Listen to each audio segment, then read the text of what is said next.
నమస్తే. గురు బ్రహ్మ గురు విష్ణు గురుదేవో మహేశ్వర గురు సాక్ష పరబ్రహ్మ తస్మై శ్రీ గురవే నమః. ఓం శ్రీ మహాగణాధిపతే నమః. జై శ్రీ మాత్రాయ నమః.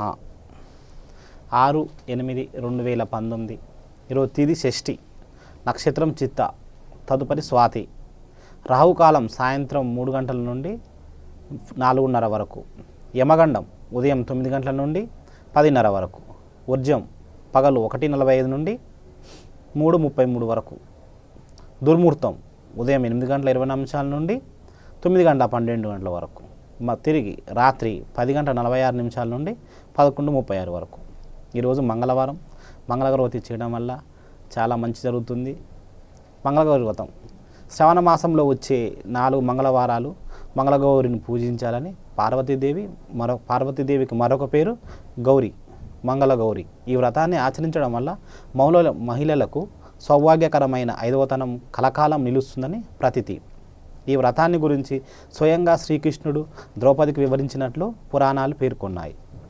ప్రతి మంగళవారం కొత్తగా పెళ్ళైన స్త్రీలు మాంగళ్యానికి అధిదేవత అయిన గౌరీదేవతను భక్తి శ్రద్ధలతో ఆరాధిస్తారు. అలా కొత్తగా వివాహమైన స్త్రీలు తమ మాంగళ్యానికి 10 కాలాల పాటు పచ్చగా కాపాడమని కోరుతూ వివాహమైన సంవత్సరం నుండి మొదలుకొని 5 ఏళ్ల పాటు ఆచరించే వ్రతమే ఈ మంగళగౌరి వ్రతం. శ్రావణ మాసంలో ఎన్ని మంగళవారాలు వస్తాయో అన్ని మంగళవారాలు ఈ వ్రతం చేసి పూజించాలి.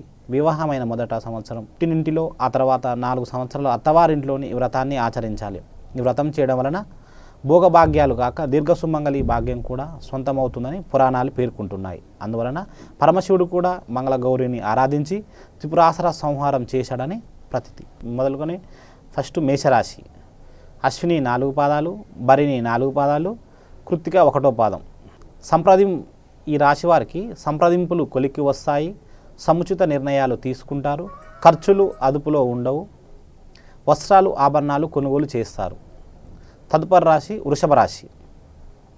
కృత్తిక 2, 3, 4, రోహిణి, మృగశిర. రోహిణి 4 పాదాలు, మృగశిర 1, 2 పాదాలు. కొన్ని పనుల్లో జాప్యం జరిగినా ఎట్టాకేలా పనులు పూర్తి కాగలవు. ఆర్థిక పరిస్థితి కొంత మెరుగుపడుతుంది. సన్నిహితులు, బంధువులతో ముఖ్యమైన విషయాలపై చర్చిస్తారు.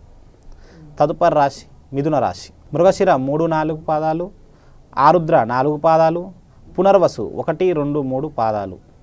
పెద్దలతో చేసే పనులలో విజయం అధికంగా ఉంటుంది. అధికారుల ప్రశంసలను పొందుతారు. కొన్ని సమస్యలకు పరిష్కారాలు దొరుకుతాయి. తదుపరి రాశి కర్కాటక రాశి. పునర్వసు 4వ పాదం, పుష్యమి 4 పాదాలు, ఆశ్లేష 4 పాదాలు. అదృష్ట ఫలితం త్వరలో వస్తుంది. గత అనుభవాలను దృష్టిలో ఉంచుకొని పనిచేయడం ద్వారా విజయం సాధిస్తారు. తదుపరి సింహరాశి. మక 4 పాదాలు, పుబ్బ 4 పాదాలు, ఉత్తర 1వ పాదం. ఎంతటి పనినైనా చాకచక్యంగా పూర్తి చేస్తారు. ఆత్మీయుల నుంచి ఆహ్వానాలు అందుతాయి. దూర బంధువులను కలుసుకొని ఉత్సాహంగా గడుపుతారు. తదుపరి కన్యరాశి. ఉత్తర 2, 3, 4 పాదాలు, హస్త 4 పాదాలు, చిత్త 1, 2 పాదాలు. ఆర్థిక విషయాల్లో గందరగోళాల నుంచి కొంత ఊరట చెందుతారు. సన్నిహితుల వివాదాలు పరిష్కారం అవుతాయి. ఆలోచనలు తక్షణమే అమలు చేస్తారు. తదుపరి తులారాశి. చిత్త 3, 4 పాదాలు, స్వాతి 4 పాదాలు, విశాఖ 1, 2, 3 పాదాలు. అద్భుతమైన శుభయోగాలు ఉన్నాయి. గొప్ప విజయం వర్తిస్తుంది. మనసు ఆహ్లాదకరంగా ఉంటుంది. చాలా తేలికగా పనులు పూర్తవుతాయి. తదుపరి వృశ్చిక రాశి. విశాఖ 4వ పాదం, అనురాధ 4 పాదాలు, జ్యేష్ఠ 4 పాదాలు. అన్నింటిలోనూ విజయం మీదే అవుతుంది. దైవానుగ్రహంతో ఒక విషయంలో లాభపడతారు. సహనం చేసి పనిచేస్తే బ్రహ్మాండమైన ఫలితం వస్తుంది. తదుపరి ధనుసు రాశి. మూల 4 పాదాలు, పూర్వాషాఢ 4 పాదాలు, ఉత్తరాషాఢ 1వ పాదం. ఆర్థికంగా పర్వాలేదనిపిస్తుంది. సకాలంలో చెల్లింపులు జరుపుతారు. సమర్థతను గుర్తింపు లభిస్తుంది. అవకాశాలు వెతుక్కుంటూ వస్తాయి. తదుపరి మకర రాశి. ఉత్తరాషాఢ 2, 3, 4 పాదాలు, శ్రావణం 4 పాదాలు, ధనుష్ట 1, 2 పాదాలు. ప్రతికూలత అధికం. చీటికి మాటికి అహనం చెందుతారు. అవకాశాలు చేజారిపోతాయి.